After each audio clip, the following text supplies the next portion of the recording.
Hello and welcome to our 17th episode of Maughter Podcast. I am Claudia, I am mother, and this is Polly, she is daughter. Yes. She's no longer introducing herself, I'm doing it for her. Apparently we're a true crime podcast now. No, we're not true prime. So we wanted to do a couple of things first off. Say hey to our main viewers. Woo woo! Hey Ian and hey Carla. So shout out! Thanks for the suggestion. Yes. Today we're going to be talking about women serial killers as per Carla's suggestion. Before we get into it, I wanted to let you guys know that the secret sound. I was going to say mystery sound. Secret sound is what was it again? It was mattress lint. It was mattress lint. So we got being a little pulled off. Yeah, being pulled off of Polly's mattress. That was a sound. Today, at the end of this podcast, we're going to do a sound as well for you guys to guess. And good luck, because, yeah. You get nothing if you get it right, by the way. You get something. You get like a special shout out. We're going to do like a dance shout out or something. What, a special shout out? Like with your little sound machine? Oh, yeah. Yeah, I forgot my sound machine again. I don't even know where it is in my house. I feel like I have to buy like a new advanced sound machine. It's going to be on my birthday list now. Also wanted to say really quickly, happy birthday to the most amazingest daughter ever. Polly turned 27 on Thursday, which is aka today, because we're recording a little bit early today. So we're gonna launch this on Friday for you guys. So Polly's birthday. So happy birthday, kiddo. I love you. Whoop. I'm old. She's old. Yeah, she's enjoying her day, hopefully. Yep. Good. Okay, so let's start this podcast. Podcast. Let's start this podcast. Yeah, women serial killers. What we got? If you hear noises, I'm sorry. It's my cats. It's her annoying cats. Ugh. Get out of here, kitty. Anyways, okay, so women serial killers. Who is our topic of choice today? So I have two. Eileen Wuornos and Elizabeth Bathory. Okay. I know neither of these people. I'm not surprised. I did the most interesting ones to me. Okay. Because Eileen Wuornos killed men with a gun instead of poison. Okay, so a different kind of killer. Yeah. And Elizabeth Bathory, you'll understand when I start talking about Okay, sounds good. Okay, so starting with Eileen, she was born in 1956, February 29th. Ooh, soon. So her mother, Diane, was born in 1939, was 14 when she married Eileen's father, 18-year-old Leo Pittman. Ooh. In 1954. On March 14th, 1955, Diane gave birth to Eileen's older brother, Keith, so she was 15. Holy crap. When she gave birth to her. After less than 2 years of marriage and 2 months before Eileen was born, Diane filed for divorce. She gave birth to Eileen at the age of 16. Holy. 2 babies and you're under the age of 18? No, 1 baby. Oh, 1, sorry. Yeah. Oh, no, yeah. 2, her older brother. Yeah, older brother, yeah, sorry. Wuornos never met her father. In 1967, Leo Pittman was sentenced to life imprisonment for kidnapping and raping a 7-year-old girl. Ew. Pittman was diagnosed with schizophrenia. He committed suicide by hanging in prison on January 30th, 1969. In January 1960, when Wuornos was almost 4 years old, Diane abandoned her children, leaving them with their maternal grandparents, Lori and Britta. And they were both alcoholics who legally adopted Keith and Eileen. That's sad. By the age of 11, Wuornos began engaging in sexual activities in school in exchange for cigarettes, drugs, and food. She's 11. Yeah. How does she even know what that is at 11? Well, her quote-unquote parents were alcoholics at that point, right? Gross. She also engaged in sexual activities with her brother. What? Ew. Wuornos said that her alcoholic grandfather had sexually assaulted and beaten her when she was a child. Before beating her, he would force her to strip out of her clothes. At age 14, she became pregnant after being raped by a family friend. She gave birth to a boy at a home for unwed mothers on March 23rd, 1971, and the child was placed for adoption. A few months after her son was born, she dropped out of school at about the same time that her grandmother died of liver failure. When Wuornos was 15, her grandfather threw her out of the house, and she began living in the woods near the home to supported herself through prostitution. Wow. So not a great start. She had a crappy life to begin with. Yeah. Like, she was Like, born what into... path do you expect her to go down? Your father was a fucking pedophile who killed had himself. schizophrenia. And killed himself. Yeah. Her mother abandoned her. And her brother. And then she was raised by alcoholic parents, or alcoholic grandparents, who violated her, and she got raped and pregnant at 14. Yeah. Wow. Prostituting herself at 11. That's sad already. For cigarettes and drugs. Wow. And the worst is prostituting yourself out just to get some food. Yeah, that's sad. So her early criminal activity... Wait, sorry. Can you imagine if she met that one serial killer from last week that used to pick up prostitutes? They would have challenges in murdering each other. There would be one problem gone. Yeah, right. One or the other. One or the or both. Sorry, I shouldn't laugh. That's not funny. Yeah, you guys, stop laughing. Okay, sorry. Go ahead. So early criminal activity. And at the age of 18, she was she was arrested in Jefferson County, Colorado, for driving under the influence, disorderly conduct, and firing a .22 caliber pistol from a moving vehicle. Wow. She was later charged with failure to appear. In 1976, she hitchhiked to Florida. She met a 69-year-old yacht club president, Louis Grants Fell. They married quickly and then the announcement of their nuptials was printed in the local newspaper Society pages. She continually involved herself in confrontations at their local bar and jailed briefly for assault. She also hit Fell with his own cane. Oh my gosh. Sorry. Hit him with his own cane, leading him to gain a restraining order against her within weeks of the marriage. She returned to Michigan, where on July 14th, 1976, she was arrested at Bernie's Club and charged with assault and disturbing the peace for throwing a cue ball at the bartender's head. He probably deserved it. On July 17th of the same year, her brother Keith died of esophageal cancer. Aww. And Wuornos received $10,000 from his life insurance. Wow. Wuornos and Fell annulled their marriage on July 21st after only 9 weeks. In August 1976, she was given a $105 fine for drunk driving. She used the money inherited from her brother to pay the fine and spent the rest within 2 months buying luxuries, including a new car, which she wrecked shortly afterwards. Not nice. In 1978, at the age of 22, she attempted suicide by shooting herself in the stomach. Between the ages of 14 and 22, she attempted suicide 6 times. Holy. She was arrested in Edgewater, Florida for the armed robbery of a convenience store where she stole $35 and 2 packs of cigarettes. Oh, wow, that was worth it. She was sentenced to prison on May 4th, 1982, and released on June 30th, 1983. Wait, she went to jail for stealing $35 in tobacco cigarettes?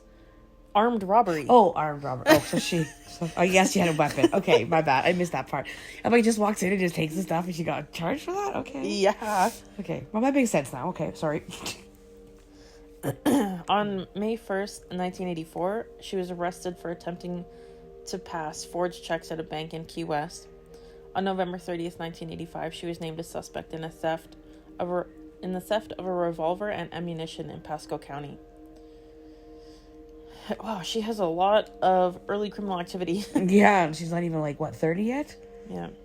Wow. On January 4th, 1986, she was arrested in Miami and charged with car theft, resisting arrest, and obstruction of justice for providing identification bearing her aunt's name.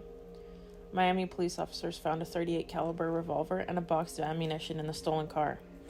On July 2nd, 1986, Volusia County deputy sheriffs detained Wuornos for questioning after a male companion accused her of pulling a gun in his car and demanding $200. Wuornos was found to be carrying spare ammunition, and the police discovered a .22 caliber pistol under the passenger seat she had occupied. Yeah.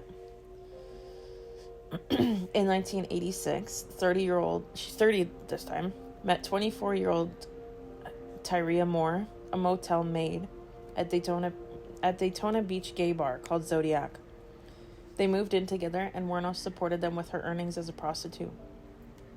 On July 4th, 1987, Daytona Beach police detained Wuornos and Moore a bar for questioning regarding an incident in which they were accused of assault and battery with a beer bottle. On March 12, 1988, Wuornos accused a Daytona Beach bus driver of assault. She claimed that he pushed her off the bus following a confrontation. Moore was listed as a witness to the incident. Later, at her trial, Wuornos stated, "It was love beyond imaginable. Earthly words cannot describe how I felt for Tyria." Before her execution, Wuornos claimed to still be in love with her. Now, this is the murders. Okay.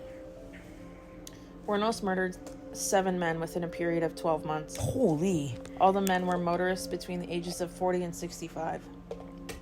Richard Charles Mallory, age 51, electronics store owner in Clearwater. Wuornos claimed that Mallory beat, raped, and sodomized her after he drove her to an abandoned area for sexual services. Mallory was Wuornos' first victim, and she claimed to have killed him in self-defense. Later, it became known that Mallory had previously been convicted of attempted rape in Maryland. 2 days after the murder, a Volusia County deputy sheriff found Mallory's abandoned vehicle. On December 13th, his body was found several miles away in a wooded area where he had been shot several times, and 2 bullets to the left lung were found to have been the cause of death. David Andrew Spears, age 47, construction worker in Winter Garden. He was declared missing as of May 19th, 1990. On June 1st, 1990, his naked body was found along US 19 in Citrus County. He had been shot 6 times with a .22 caliber pistol. Wow. Charles Edmund Karskinen. Sorry, I don't know your last name. If you're listening, Charles. He's dead. Yeah. Oh, okay. Sorry. Obviously. Age 40. Part-time rodeo worker. On June 6, 1990, his body was found in Pasco County. He had been shot 9 times with a .22 caliber weapon. The body had been wrapped in an electric blanket, not electrical, in an electric blanket, and was badly decomposing when found. Witnesses saw Wuornos in possession of Karskinen's car, and Wuornos has also pawned a gun identifying as belonging to Karskinen. You notice that these 3 have increased in shots? So the first one was like, what, 2 to 4 or 4? Then 6 and then 9? Yeah. You notice that? Just like Well, he had been shot several times, but 2 bullets were the cause of death. So maybe 4? And then the one 6 and then 9. And now what's the next one? Yeah. Peter Abraham Seams, age 65, retired merchant seaman. In June 1990, Seams left Jupiter, Florida for Arkansas. I always want to say Arkansas. Arkansas? Well, that's Kansas. And you just put R at the beginning. Arkansas. On July 4th, 1990, his car was found in Orange Springs, Florida. Moore and Wuornos were seen abandoning the car, and Wuornos' handprint was found on the interior door handle. His body was never found. Troy Eugene Burris, age 50, sausage salesman in Ocala, Florida. On July 31st, 1990, he was reported missing. On August 4th, 1990, his body was found in a wooded area along State Road 19 in Marion County. He had been shot twice. Okay, that's twice. Sausage salesman? Can you say that 5 times quickly? Not without a lisp. Not a lisp. Charles Richard, in quotations, Dick Humphreys, age 56, retired.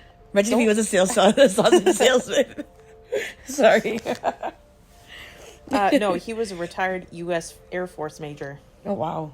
Former state child abuse investigator and former chief of police. Wow. He was no sausage salesman. He's a sausage salesman. On September 12, 1990, his body was found in Marion County. He was fully clothed and had been shot 7 times in the head and torso. Holy. Yeah. Walter Gino Antonio, age 62, trucker, security guard, and reserve police officer. On November 19th, 1990, Antonio's nearly naked body was found near a remote logging road in Dixie County. Wow. He had been shot 4 times. 5 days later, his car was found in Brevard County. Okay. And that's all of them? Yes, those are the 7. I find it interesting how Tyria also abandoned the vehicles, so she must have known what was going on. What do you... Well, she was with her the Yeah, whole... Oh! the whole time. I thought it was just her murdering. No. So it was 2 girls murdering. Well, 2 women. I don't think Tyria actually murdered anyone. She was kind of like a witness? I think she was just there, along for the ride, kind of thing. For the thrill of it all? Yeah. She was her support. The money, right? She didn't have a job. Yeah, well, she was a maid, but they were going from county and state to state, right? Yeah, that's true. So, and in these stolen cars. Yeah, that's true. Because their cars are found miles away from their bodies. Yeah. So they both lured them. So the arrest and trial. On July 4th, 1990, Wuornos and Tyria Moore abandoned victim Peter Seam's car after they were involved in an accident. Rhonda Bailey, who witnessed the accident, provided police with a description of 2 women, which later led to a media campaign to locate them. Police also found some victims' belongings in pawn shops. Wuornos' fingerprint had been found on a receipt at one of the pawn shops that matched the print that was left in Seam's car. Wuornos had a criminal record in Florida, and samples of her prints were in the database. Yeah. On January 9th, 1990, Wuornos was arrested at the Last Resort Biker Bar in Volusia County on the pretext of an outstanding warrant in the name of Lori Grody. Police located Moore the next day in Pittston, Pennsylvania. Wow. She agreed to elicit a confession from Wuornos in exchange for immunity from prosecution. That was a friend? That was that one chick? The other girl? Located Moore the next day. Yeah, Moore. Yeah. Okay. Tyria. Yeah. Moore returned with the police to Florida, where she was put up in a motel. Under police guidance, she made numerous telephone calls to Wuornos, pleading for help in clearing her name. 3 days later, on January 16th, 1991, Wuornos confessed to the murders. She claimed the men had tried to rape her, and she killed them in self-defense. In November 1991, Wuornos was legally adopted by her 44-year-old Arlene Prawl, who saw her photo in the newspaper. She adopted her? Yeah, Isn't she like 30? Yeah. At this time? Yeah. Okay. Odd, but okay. That was a random... So, like, this chick just saw this other person in the newspaper... And adopted her. And it just randomly It's criminal. Okay, that's a little odd. Yeah, okay. Maybe weird. she was like, oh, I feel so bad for her. Yeah, that's adopted psychopath. Okay. Everyone deserves love, I guess. On January 14th, 1992, Wuornos went to trial for the murder of Richard Charles Mallory. Although previous convictions are normally inadmissible in criminal trials, under Florida's Williams rule, the prosecution was allowed to introduce evidence related to her other crimes to show a pattern of illegal activity. So even if they have a past, yeah, you can't bring it up because it's not pertaining to the trial. Okay. But isn't like the psychopathness, craziness, and your family running your family not good enough to bring up? No, because the jury has to decide beyond a reasonable doubt that this person is responsible for this crime based on the evidence. Not based on their history. Got you. Okay. Look at my little criminal defense lawyer here. No, I just listened to a lot of podcasts. There's a lot of trials. Yeah. On January 27th, 1992, Wuornos was convicted of Mallory's murder with help from Moore's testimony. At her sentencing, psychiatrists for the defense testified that Wuornos was mentally unstable and diagnosed with borderline personality disorder and antisocial personality disorder. 4 days later, she was sentenced to death. Really? Yeah. What year was that? This was 1992. They still do death? Like death? Yeah. In 1992? They still do lethal injection now. Really? Do they really? Yeah. Oh, I thought that was like abolished. No. Weird. Okay. Interesting. Okay. I'm a little behind the times of crime. The last guillotine death was in like the 70s or 80s. Wow. That's crazy. Right? That's getting your head chopped off. Gosh. Okay, gross. Continue. Did you know they say when your head is chopped off, like completely severed from your body, your brain is still conscious for 30 seconds. You. Yeah. So basically, you can still see. You can still see, hear. Everybody around you when your head is cut off. You think you feel it? No. Because your head is decapitated? I hope not. You couldn't scream if you could. Because you're not attached. Yeah, that's true. Okay. I saw a video. Of course you would, girl. It was like an ISIS video. Yeah. And this guy got his head chopped off. And his head rolled toward the camera. And his eyes moved. Oh, gross. I'd be going nuts. Ew. And like even the cameraman was like, ooh. Never seen that before. Never seen it since. Okay. You know what's bad when the cameraman flinches? Yeah, right? These ISIS guys. Wernos' defense made efforts during the trial to introduce evidence that Mallory was previously convicted for attempted rape in Maryland and served a sentence in maximum security correctional facility providing remediation to sexual offenders. Records obtained from the Correctional Institute showed that from 1958 to 1962, Mallory was committed for treatment and observation resulting from a criminal charge of assault with intent to rape. These records also reflect 8 years of overall treatment from the facility. In 1961, it was observed that Mr. Mallory that he had possessed strong psychopathic tendencies. However, the judge refused to allow the records to be admitted in court as evidence and denied Wernos' request for a retrial. Oh, wow. So she can have all her dirt dug up, but not his. Yeah. Right? I'm not saying she was right. I'm not saying she should have killed him. Yeah, no. But, like, yeah, if he was actually trying to rape her, you know, sex workers are still people. Yeah. On March 31st, 1992, Wernos pleaded no contest to the murders of Charles Richard Humphreys, Troy Eugene Burris, and David Andrew Spears, saying that she wanted to get right with God. In her statement to the court, she said in part, "I wanted to confess to you that Richard Mallory did violently rape me, as I've told you, but these others did not. They only began to start to." On May 15th, 1992, Wernos was given 3 more death sentences. In June 1992, Wernos pleaded guilty to the murder of Charles Edmund Karskinen. In November 1992, she received her 5th death sentence. In February 1993, Wernos pleaded guilty to the murder of Walter Gino Antonio and was sentenced to death again. No charges were brought against her for the murder of Peter Abrams-Seams, as his body had never been found. Yeah. Wernos told several inconsistent stories about the killings. She claimed initially that all 7 men had either raped or attempted to rape her while she was working as a prostitute, but later recanted the claim of self-defense, citing robbery as a desire to leave no witnesses as a reason for the murder.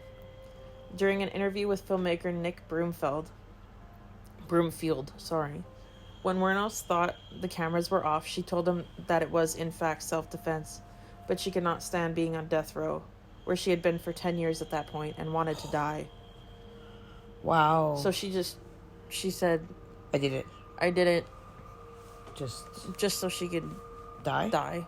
Wow, that's sad. People on death row are there for so long. Sometimes, like... So if you're on... Yeah, I guess.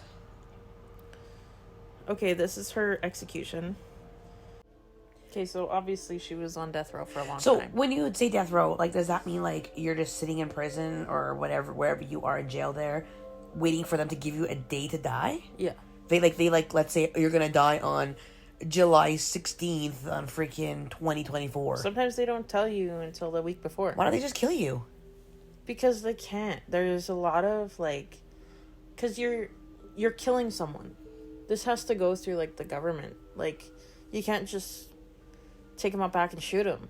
But they're gonna die anyways. I know, but there's, like, steps. That's silly. Wouldn't we free up a lot of prison space, too? And especially if these people's trials... But her trial is set. It's done. Yeah, but Okay, so she went on trial for the first one, got the death sentence. Yeah. So she's on death row. Okay. And then she got added 5 more death rows. Yeah, but that took 4 years. Okay, but now we know for sure she's done. She's gonna die. Yeah. So why don't you just give her a date, like, next week?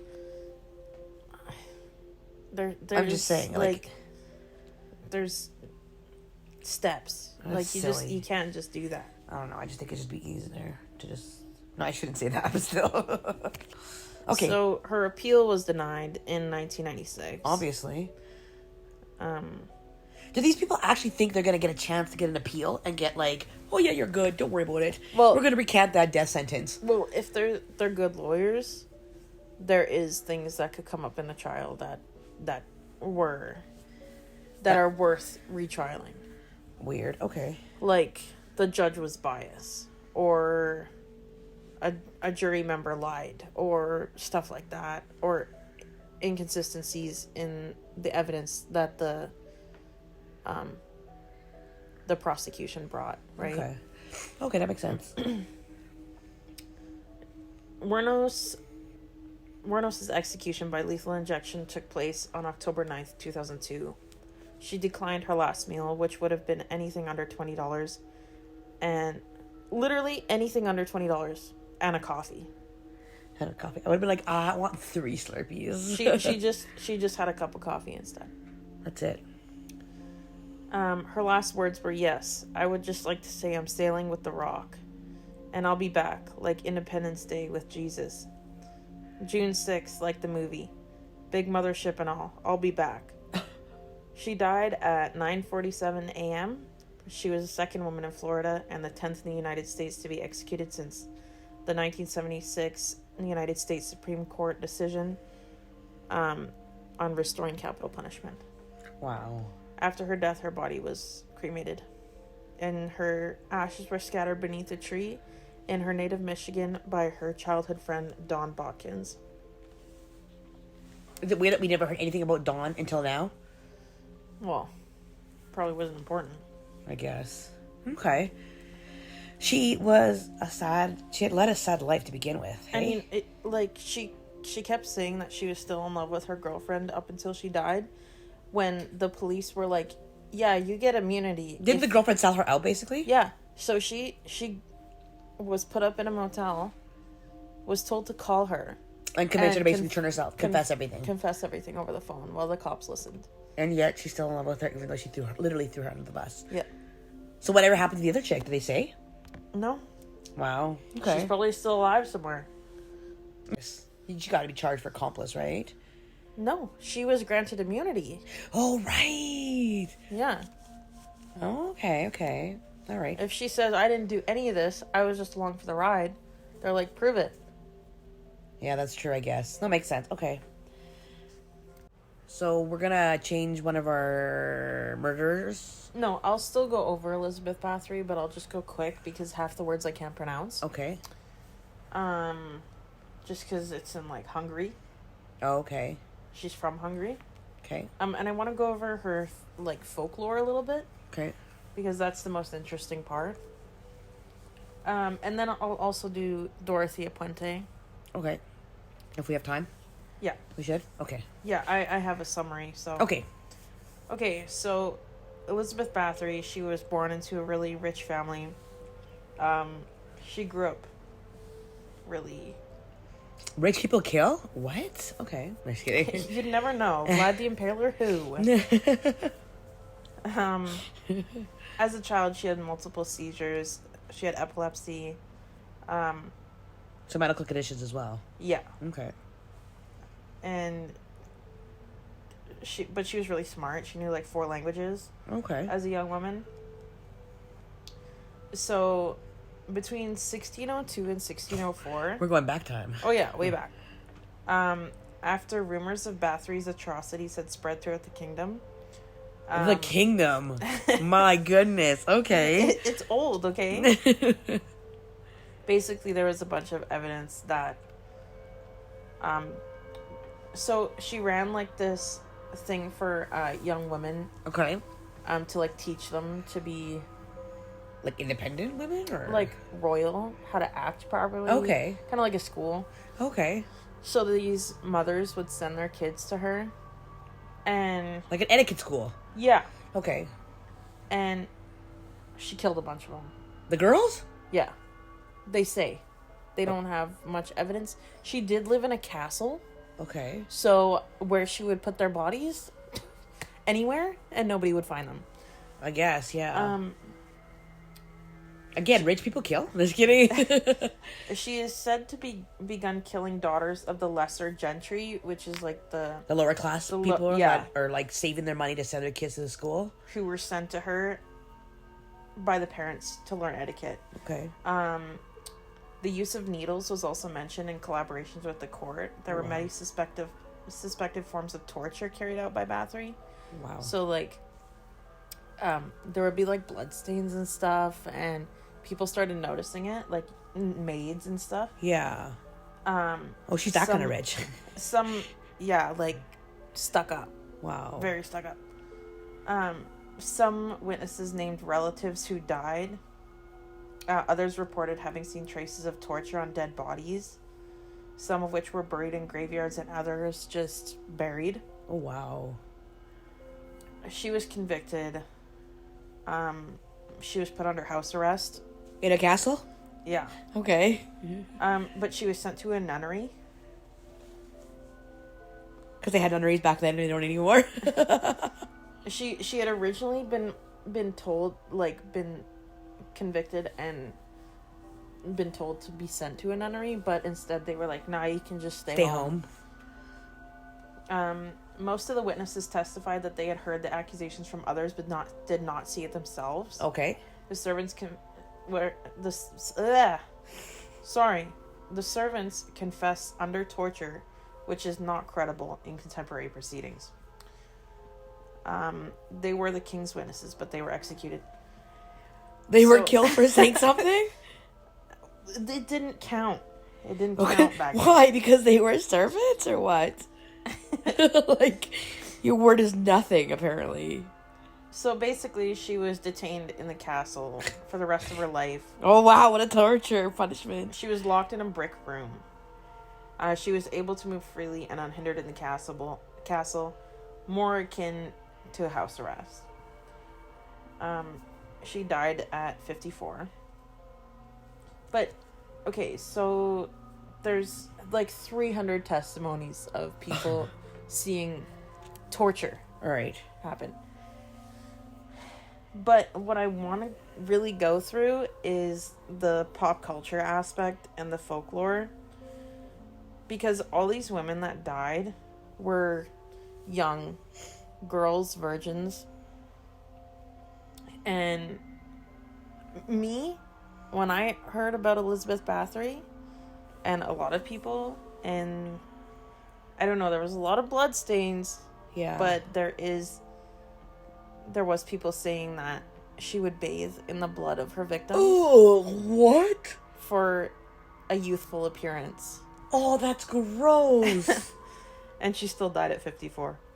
But I bet you she looked young. And oh, can you imagine the smell of the blood in the bathtub? And dipping your body in it?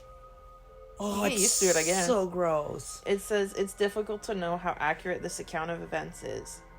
Sadistic pleasure is considered to be a far more plausible motive for her crimes. But, I don't know. Like, what part don't you know? Like, do you not believe that she bathed in people's blood? No, I do, but they don't think that. They think that she just killed them to kill them.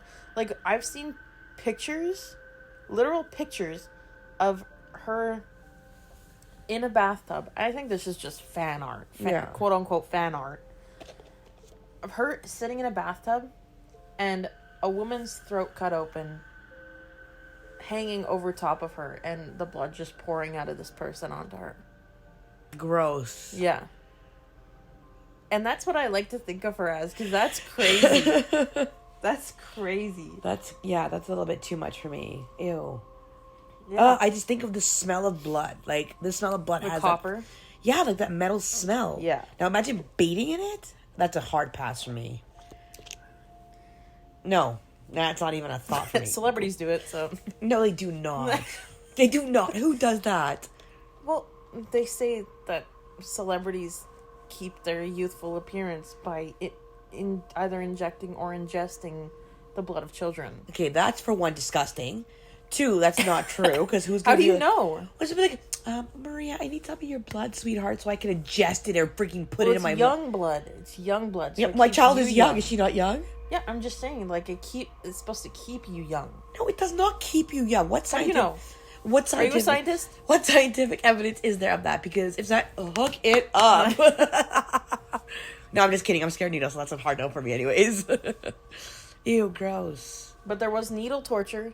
Yeah, I'd be done. So maybe she was injecting it. I don't know. All right. Is that it for her? Yeah. Okay. I just really wanted to talk about the pop culture kind of. Gross. You just wanted to say that and get it over with? Nasty. Okay, so who is our third woman serial killer? Dorothea Puente. Dorothea Apuente? Dorothea. Dorothea Apuente. Yeah. Okay. Puente. Dorothea Puente. Yeah. Okay. So, she was born to 2 alcoholic parents who would abuse her. Wow, what a great start of life. By age 6, both her parents had died. Oh my gosh, what's wrong with these people? She was sent to an orphanage till a relative from Fresno. What year was she born in? Does it say? No. Okay. You don't get to know. Okay. It'll be a surprise for you. Till a relative from Fresno, California claimed her. She was married in 1946. However, sorry, I guess I can just look up her age or when she... Yeah, so I just looked it up. She was born in 1929, January 6th. Okay. She's pretty old. Yeah, she is. Like, really old. She was married in 1946. However, 2 years into the marriage, her husband died of a heart attack and she was left alone again. Oh, wow. Story of her life, apparently. She was found forging checks for money and sentenced to a year in jail. Okay. She eventually found work as a nurse's aide, leading to her managing boarding houses. She married again. However, her husband began to abuse her, and she had to escape the marriage. From there, she began to spiral, seduce older men, and forge checks from them. She continually got caught and charged. Her crimes. In 1981, Fees was born. Woo woo! It's the year. Sorry, go ahead. I don't have my sound machines, so I have to make up my own sound. It's the year. The year of what? I don't know, the cool year, hello. In 1981, Puente rented an upstairs apartment. 9 murders she was charged with occurred in that upstairs apartment. 9? Yeah. In what time span? I'm getting there. Oh, sorry, I'm impatient. Ruth Monroe began living with Puente in her upstairs apartment and soon died from an overdose of codeine and Tylenol. Puente told police that Monroe was depressed. They believed her and ruled the incident a suicide. Oh. She began a pen pal friendship with a 77-year-old retiree, and the relationship turned to wedding plans and a joint bank account. She then killed him and had her handyman deliver him to a river in a box, claiming it was full of junk.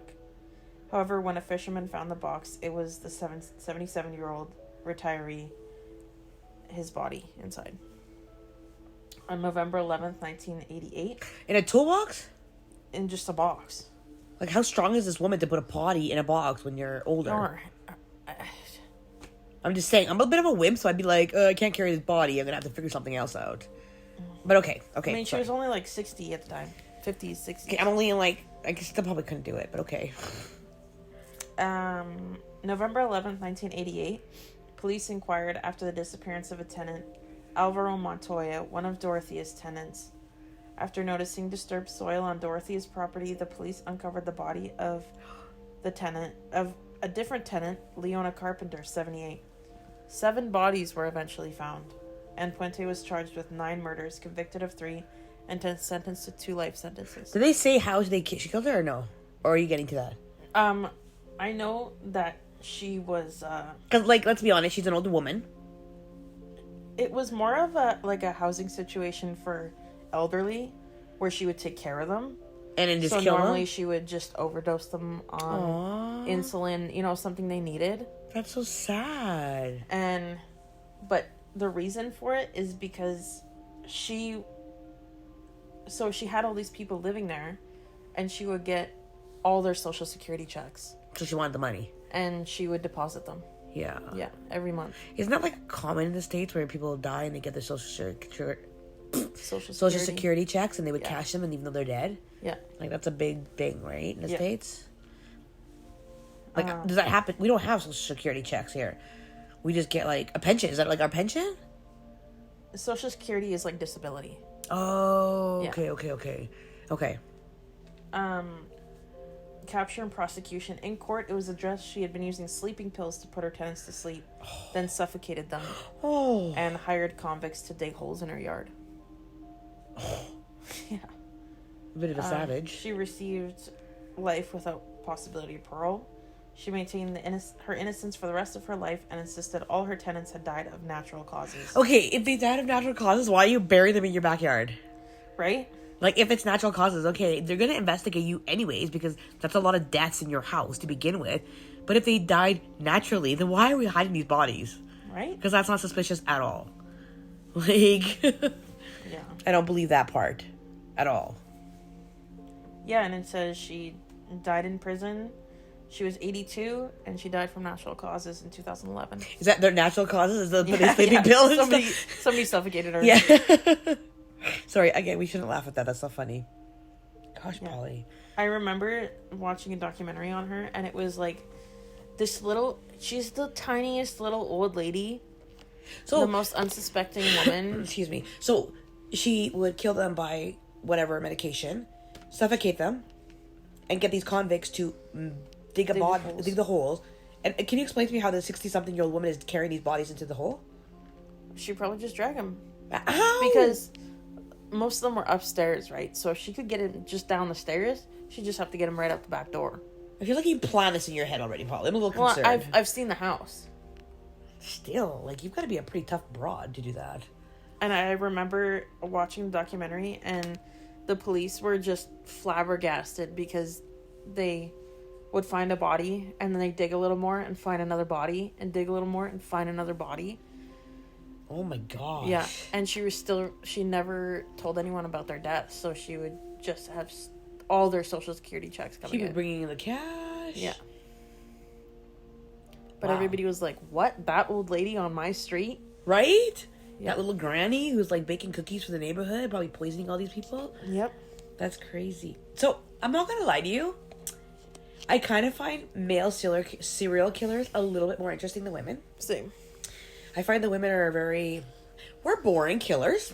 Yeah, well. We don't have much of options like where men do. Except Eileen, she liked to shoot them. Yeah, but just for the fun of it, I guess. It is a rush, and she was an addict, so. Now, Carla had suggested another person. Carla, who was Carla it? Homolka and Paul Bernardo. So that Carla lady. They're a serial killer couple. They're a couple. What was their like main thing they're known? I remember the name, but I don't remember the name. They were. They would abduct and sexually assault. Those are the ones with the bodies in the house and everything, and whatnot, or in the backyard. No. Oh, okay. Maybe I got something like that. Okay, so you said you want to do an episode of them two together, right? Yeah, maybe next week I'll do a whole episode on them just because they're two people. Yeah. And like their relationship. Yeah. Okay. Just because it's a lot to cover that one. Okay. I read a whole book on them. Okay. So that's it for our podcast episode today. Yeah. Yeah, I find men a little bit more interesting. I think it's more they have more like evidence. Gruesome. Yeah, more like ickiness, I guess. They're more creative. Yeah, they're creative. They're more creative. Lampshades. Ew! Right, the little dangly thing for the light thingies. Ew. And the little nipple belts. Yeah. Gross. Okay, so me and Polly have picked an item for you guys to identify. You have to tell them that. Identify. Sorry, that's her friends. Yeah, no. Ross when he was talking to the speaker. Did we already tell them? Yeah. The last one? Yes, the lid in the beginning. So this is going to be our new Friday favorite. Friday favorites. That's right. I'm doing it. I don't care. I'm going to pick up anything and just say it. Okay, this is guess the sound. Okay, so we've silenced the whole house as quiet as we can because some people were complaining that they couldn't hear it clearly enough. Okay, guess this sound.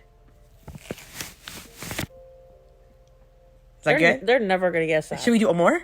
Yeah. Okay, turn up the volume. Okay, guess Both this. headphones in. Yeah, both earbuds, headphones in, mics up, or sound to the smacks. I need a nap. Okay, ready? To the Guess- smacks. The smacks. Okay, guess this sound. Okay, I'm so not gonna get it. Good luck. We hope you guys guess that sound because it's gonna be fun. Don't forget to Like, subscribe, comment, share. woo. We hope you guys have a great Friday and happy birthday, Polly. Thanks. You're welcome. We will see you next week, and we're so excited to read your guys' comments because we like them.